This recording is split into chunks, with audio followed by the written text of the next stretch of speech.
Que le Seigneur nous bénisse, que la grâce de notre Dieu repose sur chacun de nous.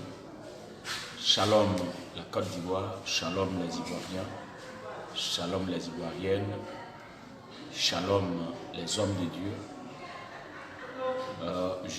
Ce direct, j'ai véritablement hésité parce que c'est beaucoup politique. Mais vu l'insistance du Saint-Esprit, de la part du Seigneur, j'ai finalement pris la décision de livrer le message. Je vous invite à vous connecter et à le partager.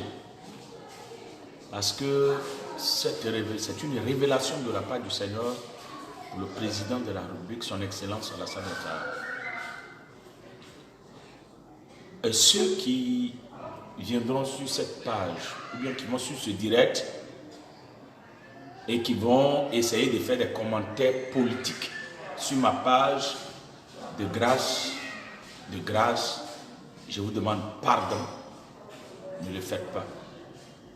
Je ne veux pas des commentaires politiques, je ne veux pas des commentaires injurieux, je ne veux pas des propos d'injures à l'égard du président de la République sur ma page. Alors de grâce, si tu suis ou tu écoutes ce direct, je t'en supplie, évite de tenir des propos injurieux envers le président de la République. Parce que ce n'est pas une révélation politique, c'est une révélation que le Seigneur m'a confiée. Je ne voulais pas le faire, mais vous savez, quand Dieu insiste sur un message en tant que serviteur de Dieu, en voulant te protéger, que tu refuses le message, le Seigneur peut se fâcher contre toi ou va se fâcher contre toi. Et ça peut être un peu dramatique pour l'homme de Dieu. Qu'est-ce qui se passe? Monsieur le Président de la République de Côte d'Ivoire, Alassane Ouattara, shalom à toi, shalom Monsieur le Président. Je dis toi parce que tu es un père pour moi, un père pour les Ivoiriens. Alors, un fils doit se sentir à l'aise de s'adresser à son père. S'il y avait des moyens de pouvoir vous croiser, je n'allais pas faire le direct. Mais vu qu'il n'y a pas de possibilité, à cause de tout ce que nous traversons, le Seigneur insiste à ce que le message soit donné. Je voudrais sincèrement vous présenter toutes mes excuses parce que mon devoir n'est pas de m'adresser à mon président par la voie des réseaux sociaux. Mais malheureusement, la situation s'y prête, donc je suis obligé de le faire. Je voudrais, par mes prières et celles de mes fidèles, demander au Seigneur que le Premier ministre Hamad Gonf l'établisse et que tous ceux qui traversent des moments difficiles à cause du Covid-19, que la main de Dieu soit sur eux et que la Côte d'Ivoire rapidement se remette et que nous reprenons les activités.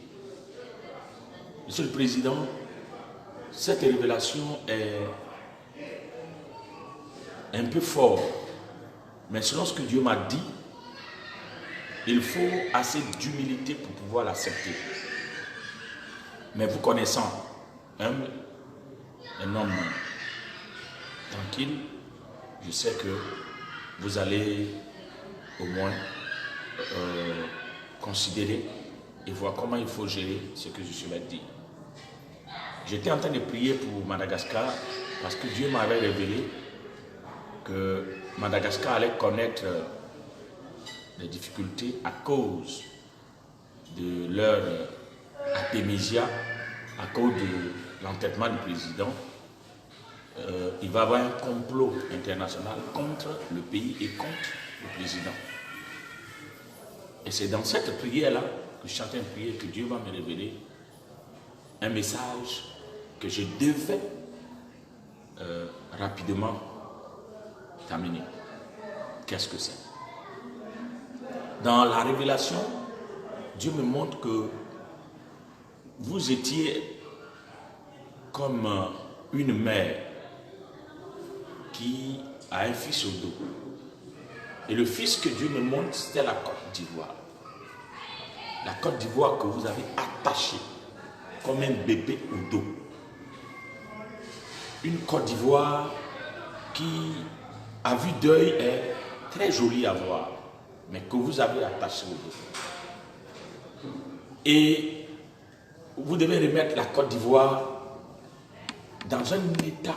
C'est-à-dire, à un moment donné, vous devez défaire la Côte d'Ivoire pour que la Côte d'Ivoire avance dans une vision.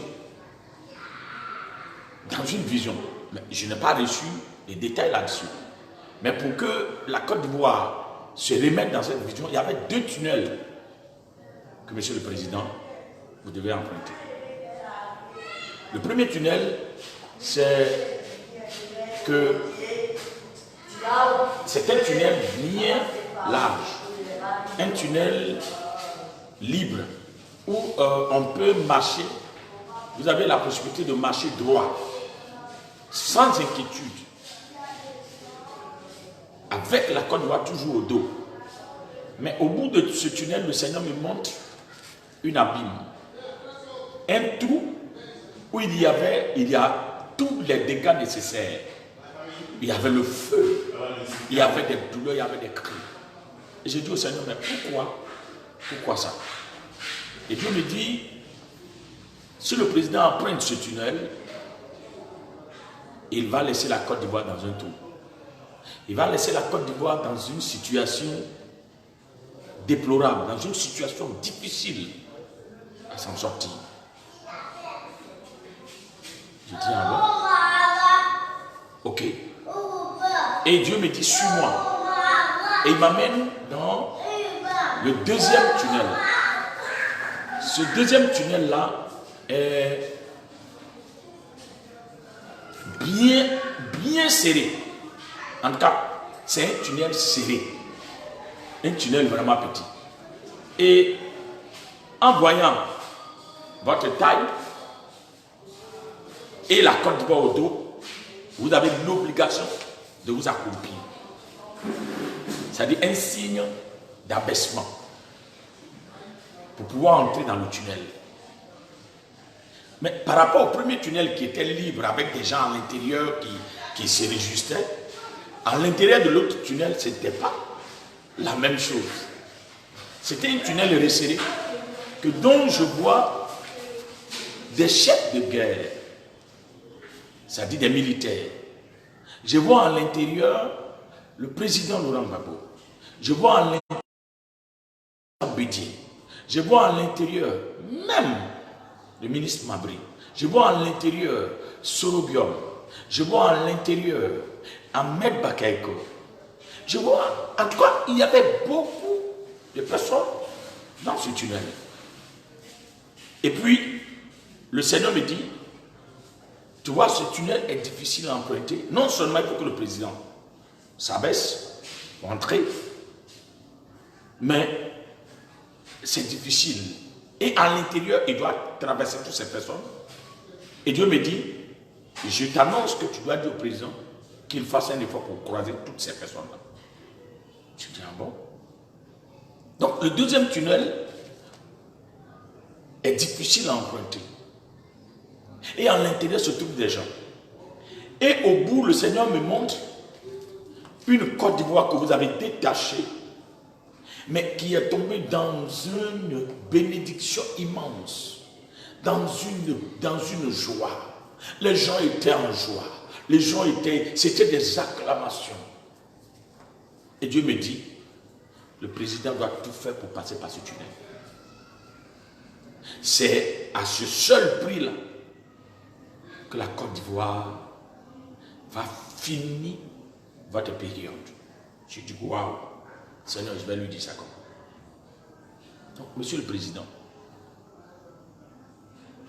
Dieu me charge de vous dire que le deuxième tunnel, c'est ce qu'il faut emprunter.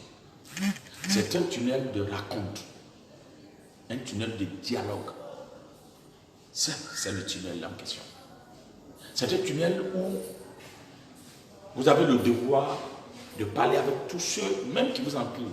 Ceux qui vous entourent, il y en a à l'intérieur des gens qui font semblant d'être avec vous, mais qui se retrouvent dans l'autre tunnel parce qu'ils ne sont pas en réalité de l'autre côté. Cela nécessite un dialogue franc, des débats sans état d'âme, sans politique, sans religion. Alors voilà le message que le Seigneur m'a donné pour vous, Monsieur le Président. C'est une parole peut-être qui n'est pas importante, mais puisque le Seigneur me dit de vous livrer ce message, je vous le livre. Et en même temps en demandant aux hommes de Dieu, et de fléchir les genoux, pour que l'Éternel, notre Dieu, qui choisit les rois, puisse mettre sa main sur vous et que le deuxième tunnel soit emprunté. Telle est ma prière. Et je demande à tous les chrétiens de la Côte d'Ivoire et du monde de prier parce que le deuxième tunnel va permettre à la Côte d'Ivoire d'entrer dans une gloire, d'entrer dans une joie, mais qui est difficile à emprunter. Que la paix de Dieu, la grâce infinie de l'Éternel repose sur vous, Monsieur le Président, sur vos enfants et sur tous les ministres et sur toute la Côte d'Ivoire. Que la faveur de Dieu vous fasse du bien. Au nom de notre Seigneur Jésus-Christ, je vous remercie. Soyez bénis, Monsieur le Président.